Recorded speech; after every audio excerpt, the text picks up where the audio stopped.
welcome to the first episode of Craft Club with me, Emily.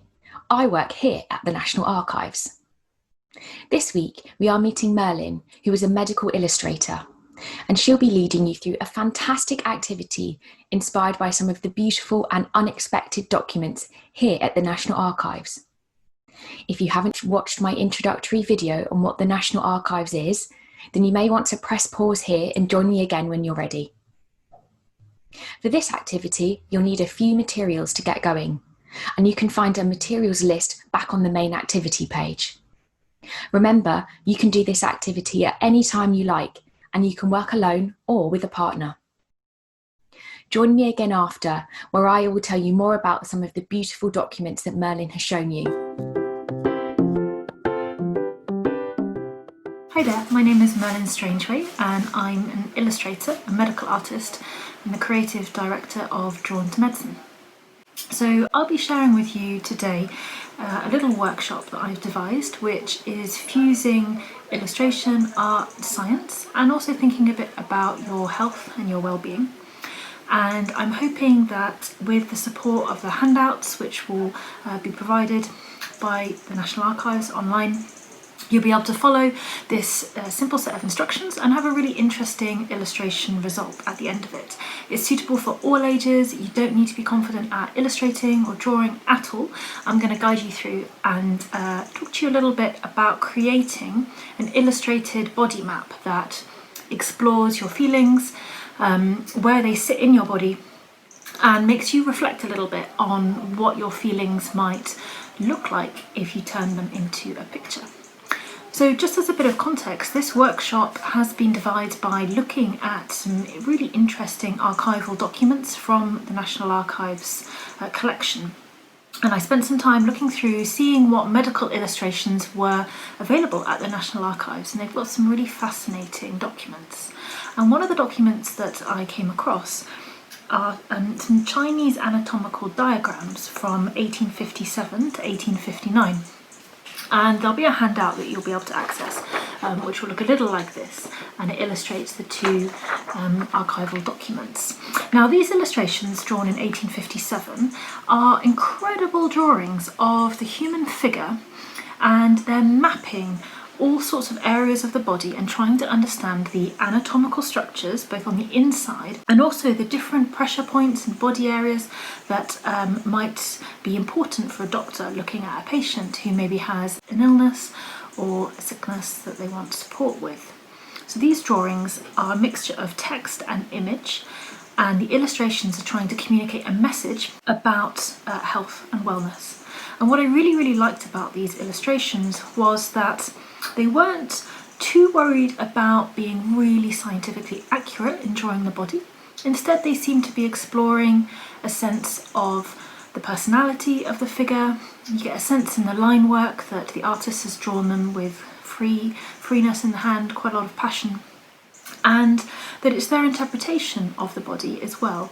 So actually in 1857, this artist who drew this might not have known what the body inside looked like in terms of where the lungs were, the heart exactly. These are not anatomically accurate documents, but they are suggesting something about what it means to be human, what it means to have a body, and how we might feel about that.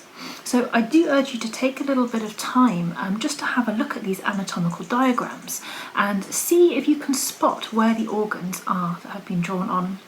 I'm going to give you a task of trying to see if you can find where the lungs are, where the heart is, where the stomach is, and what you think all the numbers and lines might mean. And I think that will make kind of an interesting starting point for you to have a look at that. So the first thing I want to talk to you about really is a technique called automatic drawing. And there's this handout here which is a little person and a pencil and a big scribble. So let me just chat to you about this concept, because it's going to be relevant for the workshop that I'd like you to do. So automatic drawing is a form of drawing meditation and relaxation, really, and I think it can be very beneficial not just to artists but to all of us to practice this. What you do is you take a pencil, or it could be a felt tip pen or a crayon, whatever material you would like to use, and you just decide to let your hand move randomly across the page, and it can move in any direction you want. You're not trying to draw something specific here. All you're trying to do is just free form make some marks on the page, and it can be really, really fun. So I'll just do it now very quickly just to show you. So you can close your eyes if it's easier for you, or you can just take your pen on a journey. You might be able to see it in the video that my pen is dancing around, and for some reason today my pen is wanting to do lots of swirly curves and shapes, and this is just what it wants to do, and I'm letting it do that. I'm not worried about, is this a picture, is this trying to be anything? And if I decide to shift my marks, so right now I've just decided to start to do some dots because that's what I feel like doing, that's fine. You're not imposing any right or wrong way to draw. You're just taking your pen for a walk. And you might end up with something that looks a little like this. So if you have a go at doing that, it will start to get you connected to the feel and movement of a line.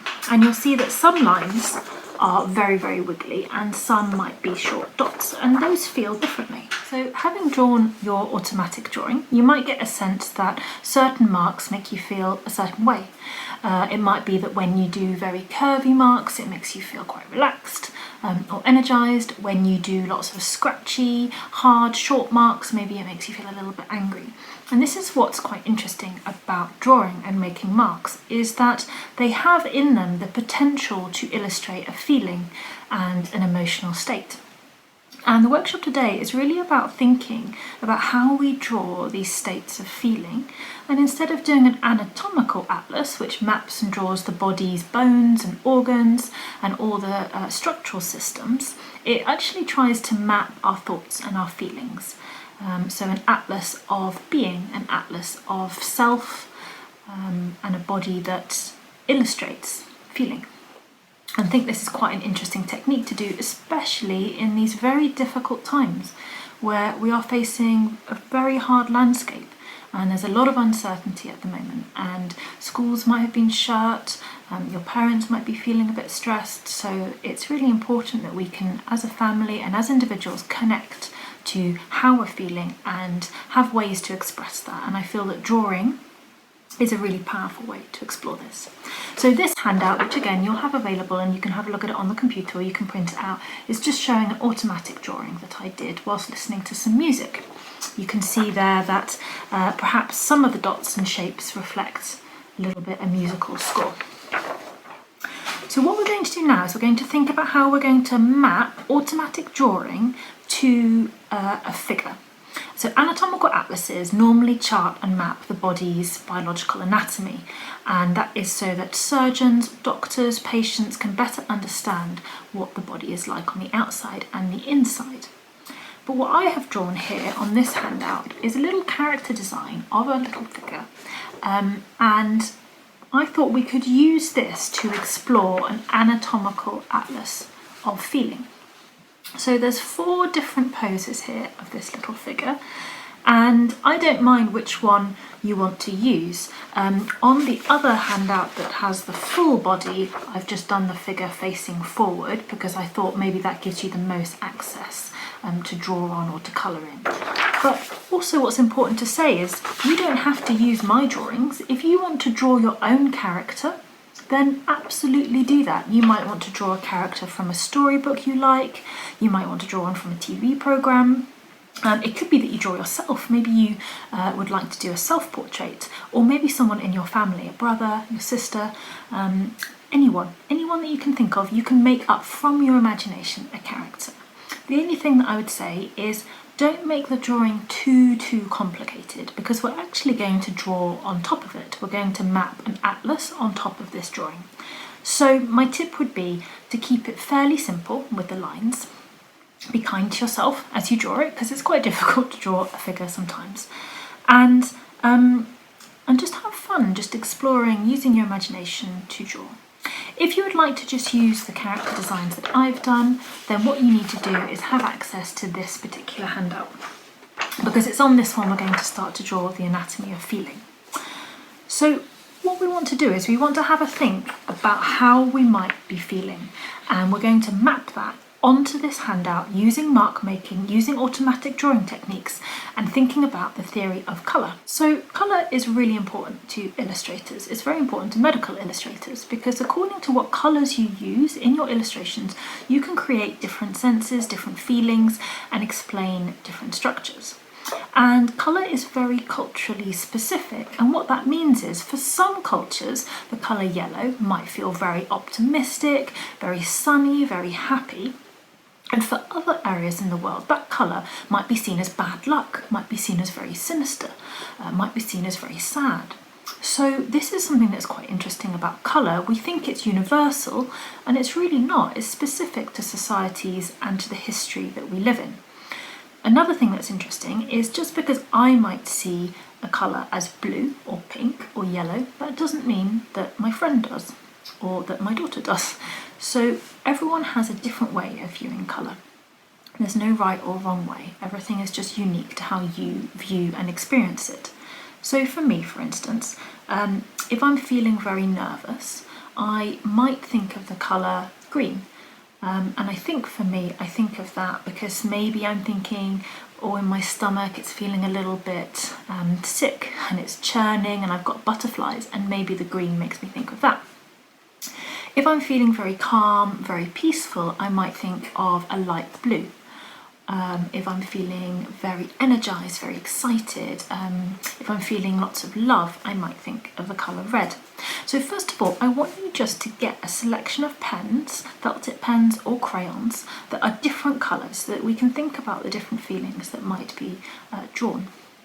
So here next to me I've got a series of pens, and these pens are quite nice because on one end they've got a very thick felt tip pen nib, and on the other it's quite thin, and this is nice because it gives me the opportunity to have different thicknesses of line when I'm colouring in. And looking at my figure that I've drawn, I'm just going to have a think about how I'm feeling right now in my body. So I might need to close my eyes to do this, and I'm just going to scan and do something called a body scan, where I go from the top of my head and I move down through my body. I'm just checking in with how it feels physically, but also the emotion sitting within that. So maybe as I scan down and I get to here, maybe I feel really tired. Maybe I went to bed late last night and I had to get up early for school or early for work, and actually my eyes are feeling quite tired and I'm feeling quite tired. And so what I can do is, on my handout here, I can start to maybe make some automatic marks, some little shapes about what it feels like to experience being tired. So here I've got some orange, I put it as a band across my eyes, and I've done it like that because when I'm feeling quite tired, actually it affects not just my eyes, it's a bit like having a tight headband around my head. And orange is quite a strong colour, and so if I'm feeling really tired, it really affects my body. Maybe I have got to do some work that I'm feeling a bit worried about. So let's have a think how I might illustrate that on an anatomy drawing of the body. I think I would probably illustrate it by having big swirly wiggly lines that's a little bit like a ball of string. And I would probably put it somewhere in my belly because I think if I'm feeling nervous, I really feel it in my stomach, in my belly. So you can work through, and you might end up having an atlas like this handout where you've got different colour codes, and on the side you can write down the emotion. And this is what I'm calling felt anatomy. So this is an anatomical atlas, an illustration of how you're feeling. And I think if you do this with a friend or you do it with your family, it can be really interesting because not only can you get an understanding of how they're feeling, which is very important for us to understand in order to support people and to be kind friends and kind family members, you might also be interested at the colours that they've chosen for those feelings and the kinds of marks that they've made, because you might draw love as a little heart, but maybe your friend or your family member draws love as loads of circles or loads of triangles, and that's kind of interesting. There's no right or wrong way to do it, but by the end of the workshop you should be able to have your body or a drawn figure with your feelings mapped onto it. And as I said, you can do this with felt tip pens. You can also, of course, do it with crayons. If you wanted to, you could do it with paints. If you wanted to be really ambitious, you could get a really big piece of paper and get someone to help you draw around the outline of your body as you lie like this on the floor. And then you've got a whole life-size anatomical figure in which you can draw all of your feelings, all of your thoughts, and colour it all in with different expressions of emotion. So I hope that's been useful to you. I hope it's been interesting to have a look at the National Archive anatomical illustration, which inspired this whole workshop, and just sending you lots of support and lots of good positive drawing vibes, and I hope you enjoy drawing.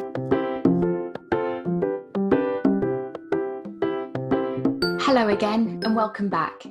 Did you enjoy learning all about Merlin's art? I think the Atlas of Illustrated Feelings is a really imaginative way to express how you might be feeling. Isn't it great that the archive documents inspired that? Should we take a closer look at them? These Chinese anatomical drawings are real documents in the collection. Anatomical means to do with parts of the human body, and they date from 1857 to 1859. They are part of our ADM collection. ADM means the Admiralty, that's to do with the Navy, and 101 means the medical department, which makes sense, as these are types of medical drawings. I will zoom in again now so we can take another closer look. These drawings are part of a much larger file of documents to do with medicine in China and Japan. They were collected by a man called Charles Courtney, who was a naval surgeon. A naval surgeon was somebody who was in charge of keeping the sailors aboard a ship healthy and well. It is likely that Charles was aboard a Royal Navy ship in China during the Anglo-Chinese War, which was taking place at this time. He may have found the detailed drawings useful in his job as a surgeon, as well as being interested in the human body. I hope that this has inspired you to complete Merlin's activity. Please share your work with us using the social media contacts and email address on your screen now. Look forward to seeing you next time for some more creative craft club fun. Bye now.